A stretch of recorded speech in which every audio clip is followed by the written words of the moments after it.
Have you ever met someone, heard their name clearly, and then forgot it just a few seconds later? It feels embarrassing. But psychology says this doesn't always mean you have a bad memory. 1. Names have no meaning for the brain. In cognitive psychology, names are mostly arbitrary labels. They usually don't carry meaning or useful information.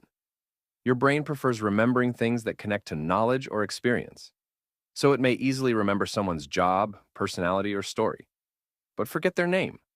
Without meaning, the brain simply doesn't encode the name strongly. 2. Your attention was divided.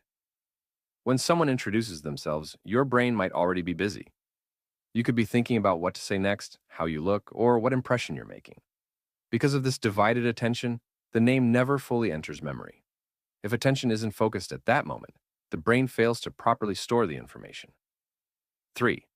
The brain prioritizes faces over names. Humans evolved to recognize faces much more than words. The brain even has a specialized region dedicated to facial recognition.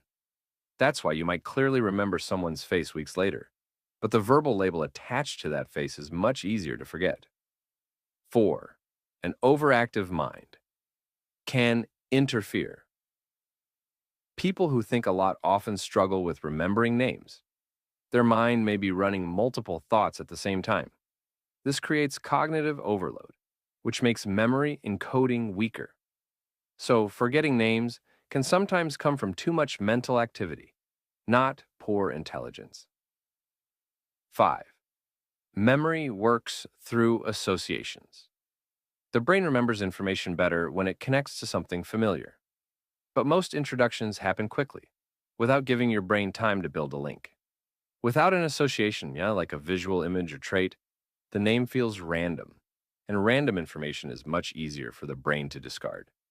If you enjoy learning the hidden psychology behind everyday human behavior, subscribe to the channel. Because once you start understanding how the mind really works, you begin noticing things about people most others completely miss.